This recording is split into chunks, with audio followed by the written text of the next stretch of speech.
Where do you want me to stay? That's cool, man. It's on there. In between? Yeah.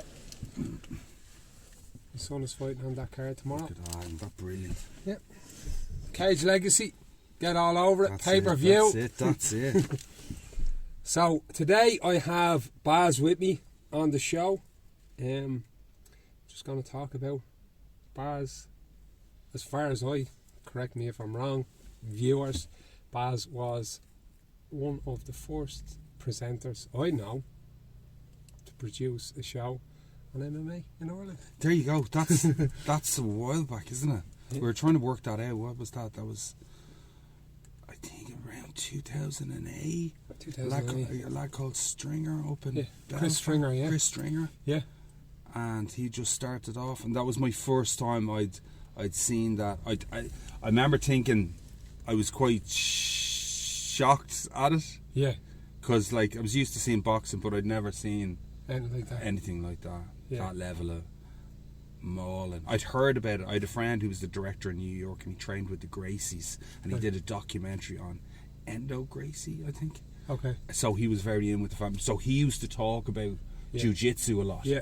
And Pride, and all those tournaments in Japan and stuff like that. But at that stage, it was it wasn't what it is now. Now it's like just everywhere. Yeah, everywhere. It's what, you don't do MMA? Yeah, what type of manner? It's weird. Yeah, absolutely. It's kind of part of the vocabulary now. But back then, it was very new. I was blown away by it, I have to say. Yeah.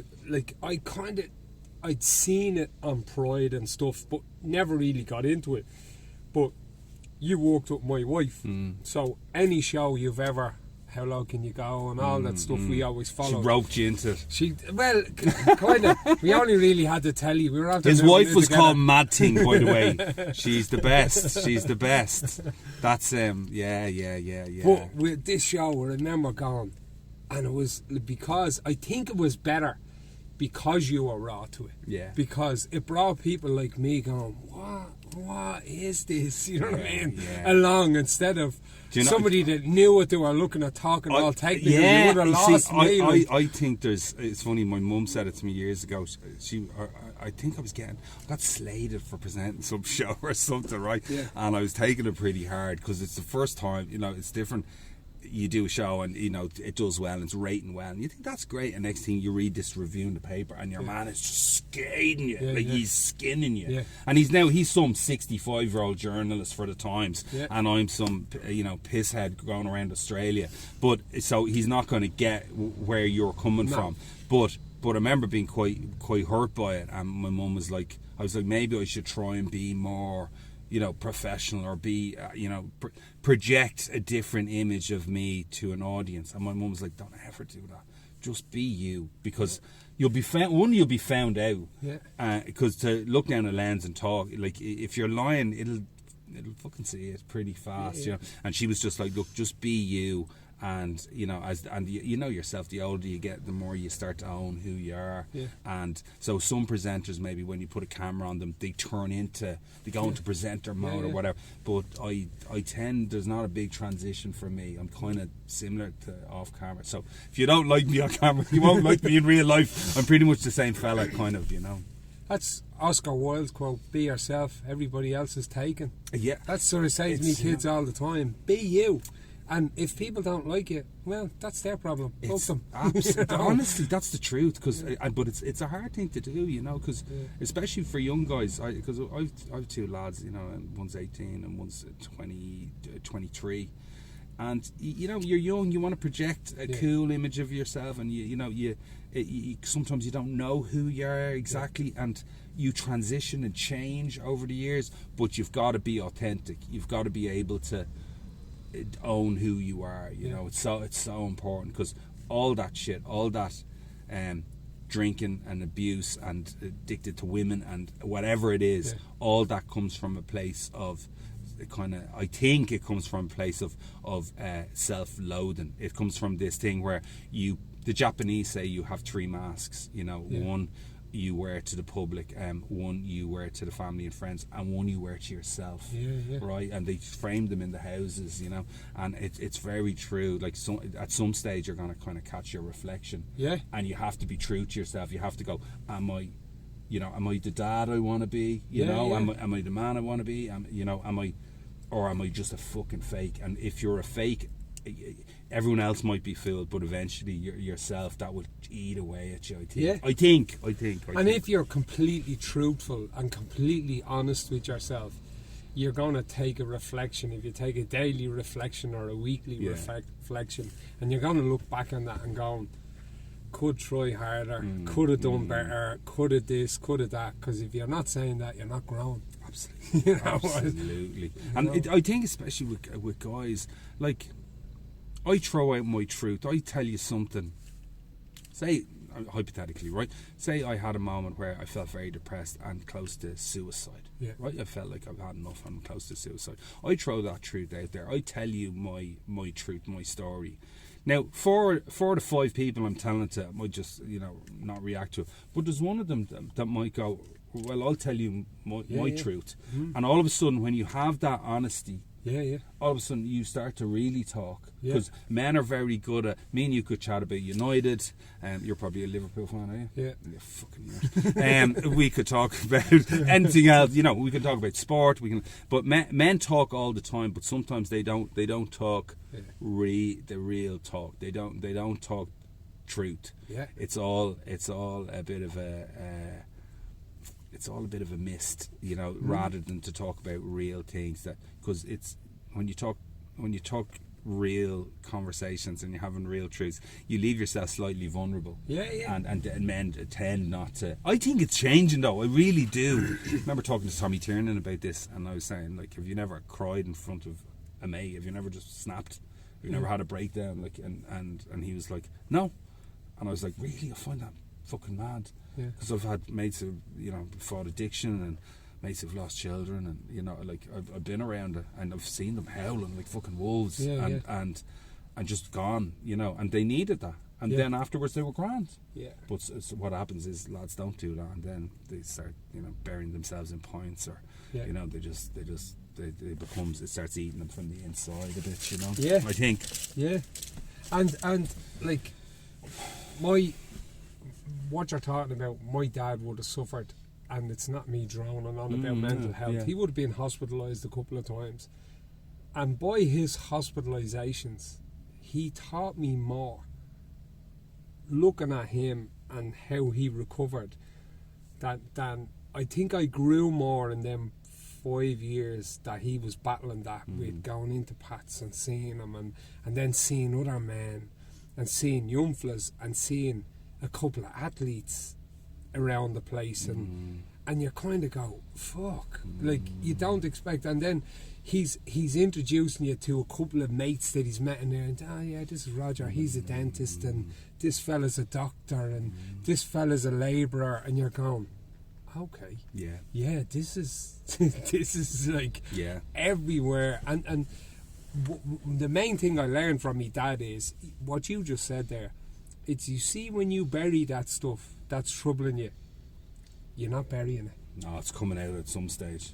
And it's coming out when everything is, the house is paid for, you've plenty of money, everything's tickety-boo, so you think from the outside, but it's coming back. You know? See, there's this, I think as well, like, I know lads who are minted, right? They're sorted for life. They have no financial needs at all, right? They have all the trimmings that come with it, right? And they're miserable. Because the illusion is that if I have this fucking car and I have that bird and I shouldn't call women birds, but if I have that girlfriend that I've been dreaming of, and I have this house and I have, you know, all these things that I think are going to make me happy, then I'm going to be happy. But the truth is that's not how it works. No. You know, it's really, really, really not. You know, there has to be an inner peace. You have to be happy with, you have to be with someone who you connect with and respect, and you have that line with them. You have to, like, if you're a petrol head and you love Porsches, by all means drive a Porsche. If you're driving a Porsche because you think this dude who doesn't give a flying fuck about you is going to respect you more because of you're in a Lamborghini or you're in a Range Rover or whatever, you're just wasting your time caring about people who don't give a shit about you. You know. And it took me years to realise that, you know, that these kind of material things that you think are going to be this step to, it's like a sugar rush of happiness. Yeah. You know, and that's why unboxing videos, I'm a sneakerhead, I see like you like your kicks and that, you look at them and you go, oh my god, they're great, and it's so good until you open the box, you have them, and then it's kind of goes until the next box you buy, and you do the same thing. But really, it's a very short term kind of it's a very short term kind of thing. You know, you have to find your happiness in the present, in something else, something real. You know, relationships and things like that. I think. And you spoke about earlier on about like being in a relationship, and I'm in a relationship. Yeah. And I don't have much time for other things. Like I'm busy being a dad, me kids train and bringing them and trying to earn a few bob. Yeah. But I'm trying to look after, do a bit of sea swimming, do a bit of training, and I wouldn't change it for the world. But I find, we spoke there about being younger, young fellas, like that natural insecurity, trying to fit in, just being awkward. Then when you meet the right woman, or if you meet a male or whatever way you're inclined, they call that like a spiritual rebirth. That this woman goes, oh, you're fucked up, and she's oh, this is wrong with you and that's wrong with you, and she kind of guides you along to get you fixed a little. Whereas women love a project, and they love a project. So you're that project, but you kind of go, I can do this for myself and I can do that, and you start putting yourself together. Whereas when it doesn't work out, when you're a constant project for 50 years, and then they're just like, get the fuck. It's funny. It's like a spiritual rebirth. A mate of mine was saying like, it's like, he was arguing, he was bitching about like his missus, and he was basically going, you know, like, I loved her just the way she was. I loved her, and she loved who she thought I could be. Do you know? Like she wanted him. She fell in love with this guy, but she wanted to change him into this other person, and he was just like, it just didn't but it's but that, it's funny because like you say, you're so busy, you have your work, you have your family, you know, there's very little hours in your day for something else. I was talking to, funny enough, a financial guy, and he was a financial advisor, and he was saying to me, listen, a part of all you earn is yours to keep. Always remember that, right? So if you're earning money and everything you spend is on, you know, steaks and the gym and, you know, trainers, and you're just giving all your money to all these other people, but some of that is for you. So some of that has to be kept for you, because that's what you get out of it. Otherwise you're just paying for everyone else, right? It's the same emotionally. You know, it's the same, like, in your day, there has to be something that's yours. Like, even this morning we were saying, like, I was off to doing a spin class just for 45 minutes this morning, just because I need that for this day. For me to get through this day, I needed those 45 minutes. Whether you go and you do jiu-jitsu, or you're doing whatever it is, you go see a mate and go for a walk. Whatever it is, you have to be selfish and steal something, because I think other people, especially with partners, like even my missus this morning was going, where the fuck are you going? And I was like, you know, I could see her, and the kids are on the couch and all, and she's going, the dog is fucking, and I'm like, you know, out the door, and I was just like, I kind of have an attitude of, fuck you, I'll be back, and because I just need this to be happy for the rest of the day, and it gives me that, you know. So you have to, a part of your day has to be kept for you. It has to be, you know. Otherwise, you start resenting everything around you, I think, you know. But and it's a great trait. Like, we have to. I don't know whether I put stuff in my way sometimes with doing that stuff. Sometimes I do.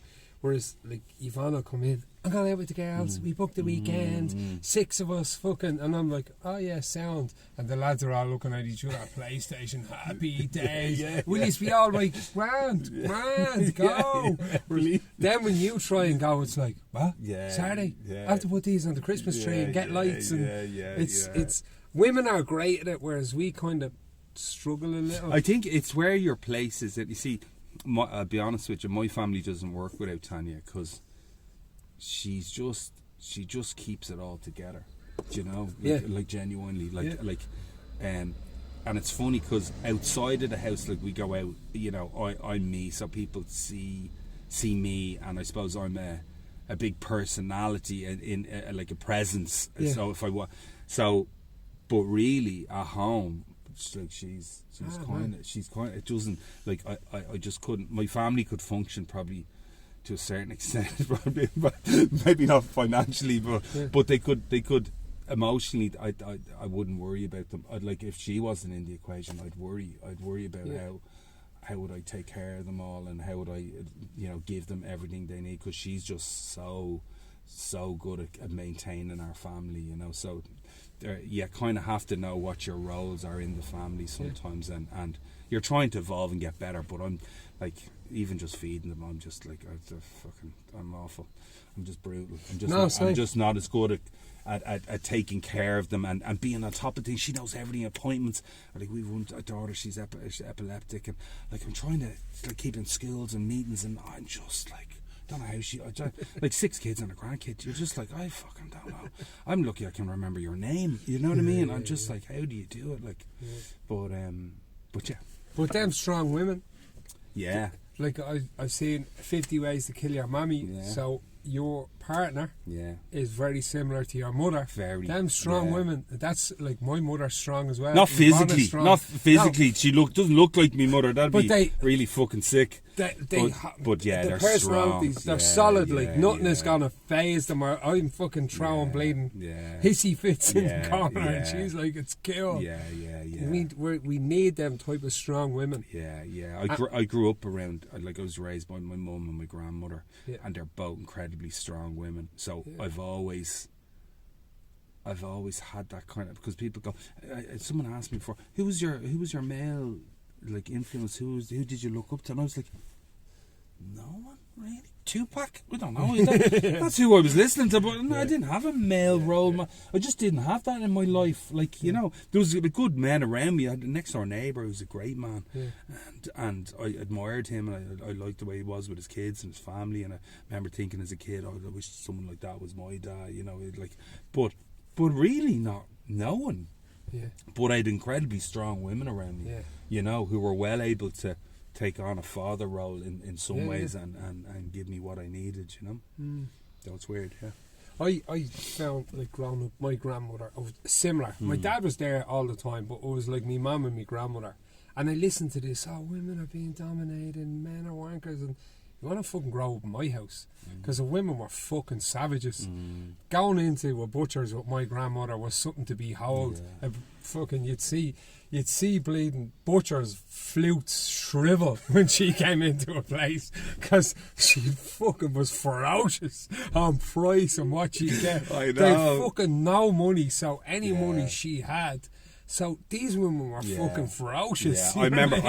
I'll never forget. I remember going to the back of the Ilac, and my mum was buying me shoes, and at the time I wanted Docs, and she was fucking bartering with this guy, and my mum's real country, so at the time I was like, when you're young, you're like, I just wish she was from Dublin, and she was a bit street boy, like, and she was arguing with your man, and she was just relentless with the price. Deadly. And in the end, he was just like, you're fucking mad, and I was like, I know, I'm so embarrassed, but she got them. Deadly. Like, she got them, but she was that kind of just a machine. Like, it's just a real kind of Irish trait, and that's why doing Mammy with her, I never ever worried, because I'd seen my mother do so much in her life. A lot of things people make the mistake, say a bungee jump or swimming with sharks or any stunt that you will do, 90% of it is mental. Right, physically you can do it. You can abseil down Table Mountain in South Africa. It's not physically, like, you're a fit lad, you can do it. Like, it's not about that. It's about, have you the mental strength to overcome the wall of fear, to put yourself just leaning back over an edge. Your whole body's like, it's a mental. It's all mental. But I knew before we'd done any of those shows, I was like, this woman mentally is fucking kryptonite. Like, I don't know anyone mentally stronger than her. So once she's decided in her head something, and likewise, I could never make her do anything. Like, on camera, we do a lot of me going, go on. She'd go, no, all that shit, because that's just comedy. Then that's me winding her up.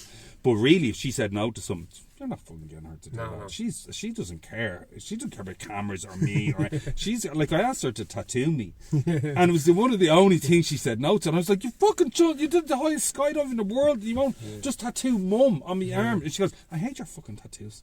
I'm not tattooing you, not a chance. And I knew that was it, and there's no way, you know.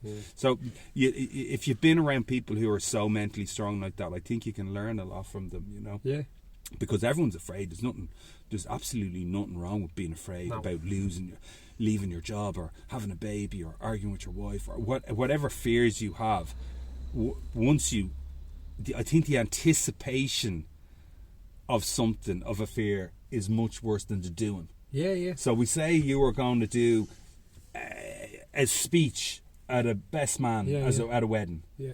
You thinking about it is killer. Do you know, that's fucking like agony. But actually, once you're standing there, you have the mic and you're doing it, the worst is over. It was the waiting. It was the waiting to do it, and all those nights thinking about it. That's the worst bit, you know.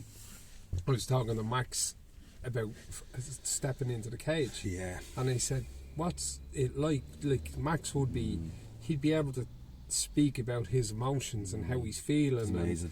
And he'd say, Monday, Tuesday, I get really fearful and kind of like apprehensive. And he goes, but once that kind of decision is made then, and you know what's happening, you get a kind of peace comes over you that I'm going to do this. Yeah, amazing. Do you know what I mean? Yeah. But if a person isn't fearful, they're a dangerous person.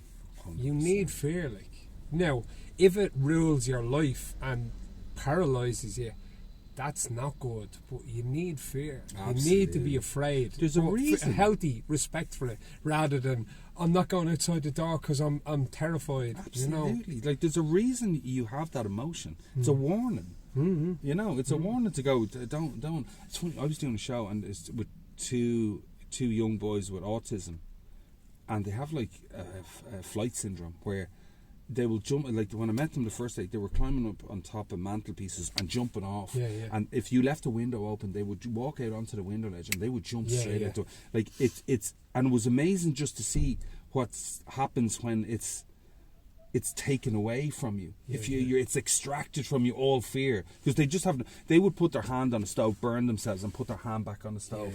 Like, they don't even have a recollection that it'll do that, or, you know, burnt, I won't do that again. It was just completely taken away, and that's dangerous. That's so dangerous. And that's exactly what you're saying there. Like, there's a reason you feel fearful.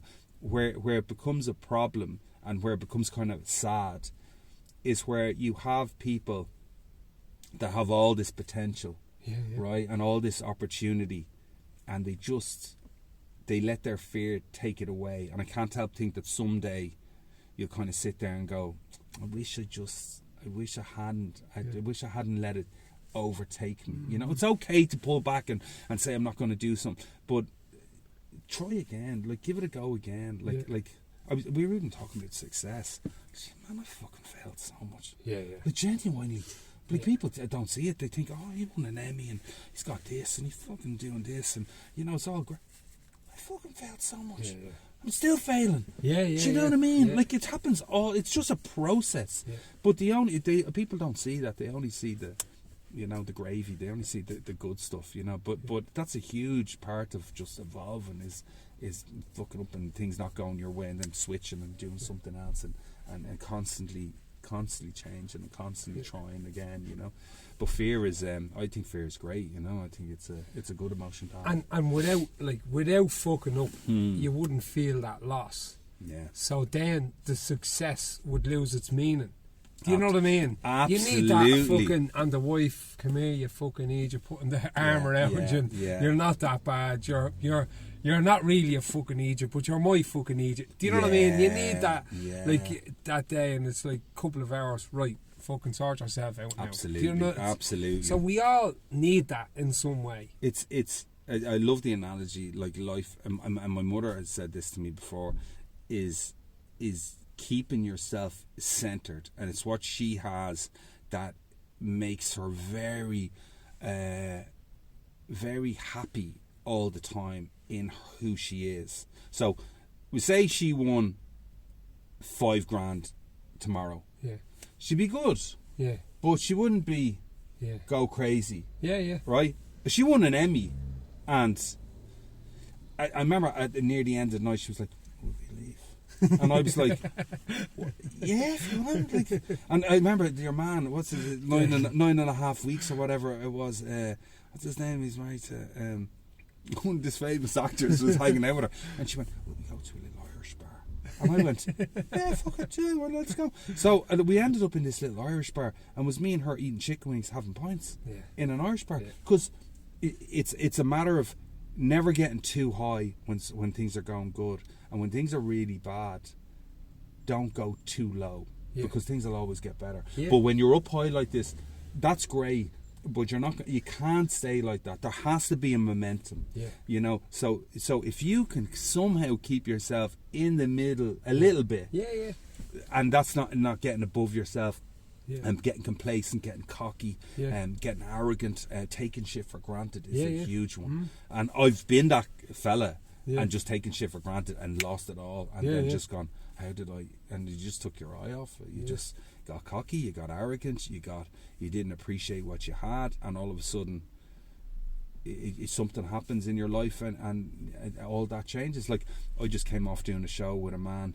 really cool, like you'd love him. He's from Johnny from New Ross. But one day in January there this year, someone just turned around to him and said, you've got motor neuron disease.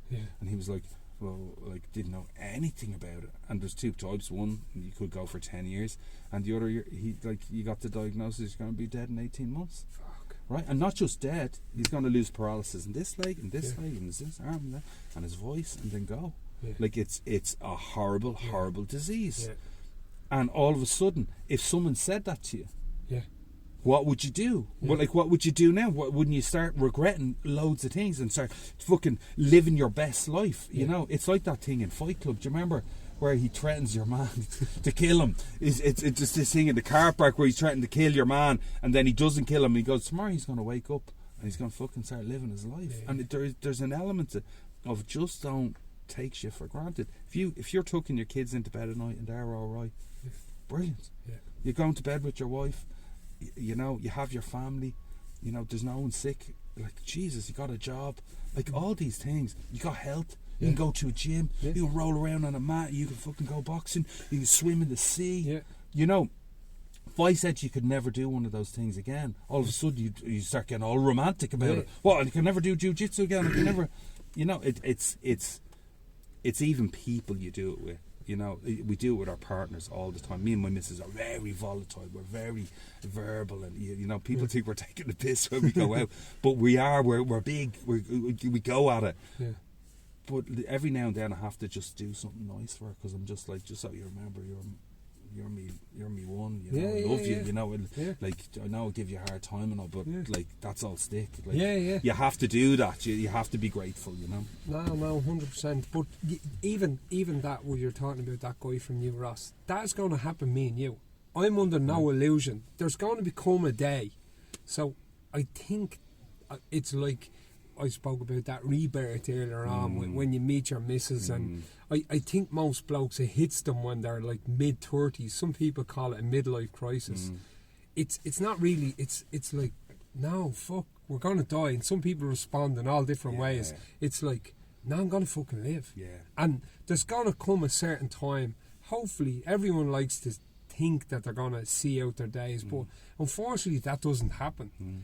And saving for retirement plans and this and that, it's not spending everything or fucking drinking in a pub all day, but it's fucking living. Because we only get 24 hours. That's it. That's all you get. You know what I mean? So 100%. It's like doing fun shit. You know what I mean? I'm not putting off anything for this retirement that magically I'm going to be fucking too old to do anything.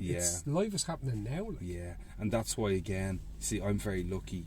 I've got to do and see a lot of things, but you would think, like a bucket list of things, I've always had that, and funny enough, I've done shows about it, so I've done these experiences and had these things, but I still have all this hunger, because it's like what we said, like, I had this thing, I always wanted to go to the Amazon, always wanted, since I was a kid, go to the Amazon, go to the Amazon, go to the, and finally got to the Amazon.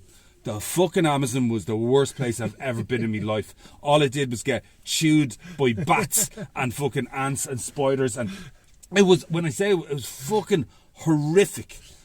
But I dreamt that it was going to be this amazing thing. But it's it was just a life experience, and I'm grateful for those things. But you have to keep wanting to live. You know, you know yourself. You get home, you think, oh, I don't want to do this or feel like that. Even going for a hike, you know, going and doing something. You never been to a city? Go to Ryanair, have a look at the city. Yeah. Fly to the fucking city. Yeah. Never been to Rome? Go to fucking Rome. Yeah. Like, what do you like? Live. You have to live. It's such a big world. But and you know yourself out there. You know, the last few years they're gone like that, and you're just like, no. You got to do things for you. You got to do things, and it's nice if you can share them. But you're an individual, and your missus is an individual. And sometimes, I don't know about you, but me and my missus are polar opposites. Yeah. I'm mad into movies, and I like you know, loud music, and you know, I like fast cars, and I like all the, you know, she's polar opposite. I sold any fast cars I ever had because she just made me drive them at 30k, and I was just like, what the fuck is, like, what's the point? What is the point? You know, and she'd just be like killing me. So in the end, I just gave up. She wore me down, you know. But you have to be doing things to make you feel alive, you know. You have to be doing that, and that can be relationships or traveling or whatever, you know. But that is a female characteristic, like, which is great because it keeps us kind of half safe. Like I say to Yvonne when I'm driving all the time, holding on to that fucking door handle is not going to do anything. It's not going to fucking slow this car down. It's like, oh Jesus, please. I'm doing. My missus like this. Relax. My missus like this in the car, and I'm just like, you drive the fucking car. You know, I just can't do it. I just gave up on it. And now you'll see, like, if we're going away somewhere, because there were just so many of us. Like we went down to Dingle, and it was like 9 of us went down to Dingle. You know, and I was just like, like, I was like, who wants to come with me? I see all the hands shooting up, you know, because the lads are like, at least we can listen to music, and, you know, like, we'll get down there fairly sporty, you know, we'll get down there quick enough, like, so, but listen, look, that's what it is, you know. And you do a bit of jiu-jitsu? I did, and now when I say come here, it's open. You never leave it. It's always there. I want to get back to it, because we were chatting about it earlier. It's just that meditation I got from it, that as soon as you go onto the mat, I just forgot about everything. It was just, we were saying about, you remember, just about, you know, people think meditation is you sitting in front of a camera going, and, you know, channeling yourself. And that, you know, if you can do that, brilliant. Sometimes meditation is you sitting writing a poem or drawing a picture or rolling on a mat. Like, when you're on a mat, you're thinking about, fuck all, only is this guy going to get survival. me an armbar? Like, that's kind of how you go. And I remember, like, what I loved was, I remember my first day on a mat, and all the fucking heaving and pushing and shoving and all the force and the brutality, and within a minute I was gassed. Like, it was just gone. And then I remember the last time I was on a mat, and it was just this zen kind of, like, knowing I'm not in a great position, but waiting to kind of get out of it and roll and move. And it was this kind of different, just this, it's just amazing. It's very hard to describe. It was just, it gave me great kind of distraction from my own mind, you know. And that's a brilliant thing if you can get outside your own head sometimes. And that's kind of what meditation is, you know. It's like putting dirt in a glass. Do you ever see dirt in a glass? And you shake it up, and the shit is everywhere, and it's moving, it's fucking, you can't see anything, but you just settle it. It all falls to the bottom, and it all sits there, and all of a sudden you have clarity, and it's the same thing, you know. And that's why I think jiu-jitsu is just brilliant. I wish I was better at it. In my head, I have this romantic version where I was thinking, what am I now? I'm 46. If I spent like 8 years, would I get to a certain, I'm kind of goal orientated like that, so I break that down into a year. Wonder what belt could you get in this amount of years, and, you know, wouldn't that be good? So maybe I really want to go back to it, but I'm just a bit of a bitch when it comes to, like, I'm a bit wimpy, I'm a bit like my joints. That's what I loved about those fighting gyms, is they don't, you go, well, my knees a bit at me, and they just go, get the fuck on with it. You know, when you go to your own gym, you know, they're like, you know, got a hurty knee, have you? And you're like, yeah, well, it's just a little bit tweaking. There's none of that sympathy for it. It's proper training. So at the moment, I'm more just in a normal gym doing normal stuff. But I'm looking forward to getting back to it. Yeah. But that being, like, you know, the way people say you have to be in the moment. Be in the moment. You're away. You're thinking about this and you're thinking about that. Jiu-jitsu centres you to be in the moment. no matter who, because you have to be, because you can't be thinking about putting on the dinner or you're surviving. Yeah. You know, so that's why that's what I really like. And you walk away, even when you're after getting smashed, and it's like, the way I think now, all the guys are a lot younger than me. I'm doing it nearly 9 years now. Wow, you doing it that long? 9 years. Yeah. And it's like, now I'm like, I've disc ankles and, you know, from running marathons and all sorts wrong with me. But it's like, I walk off and I'm like, I'm grateful because I can still do that. Do you know what I mean? Yeah, 100%. And some weeks, I miss a week, I miss 2 weeks. Life happens, but it's always there. Yeah. You know what I mean? Yeah, 100%. It's like running 5k from your house. Yeah. I mightn't do it for a while, but I can do it. Yeah. And I can just jump back in whenever I want. It's also nice. It's also nice to have. I did shows on brotherhood before, and I don't mean just like there's girls who do jiu-jitsu, but just that environment, just meeting with a group of people and having those connections and just. There's something very nice about it, jiu-jitsu. I don't know what it is. It's just a lovely environment to get out of your own head. You know, I just think it's great. I think it's brilliant. You know. Yeah, Baz, I think we're going to wrap her up there. That's great. Listen, thank you so much. I really enjoyed it. Thanks for coming on. Not at all. Thanks for Sinead Cullen for setting it up, and Merlo Cullen and Yvonne Stringer. Yvonne!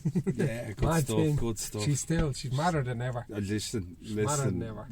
Keeps me on my toes. She's lovely. I shouldn't call her mad thing now, but she was. Me guessing. Yeah, she's great. She's great. Big fan. Yeah. Whopper. Happy days, man. That's it. Nice one. Not at all. Hope that was alright. Come on. Where are we going?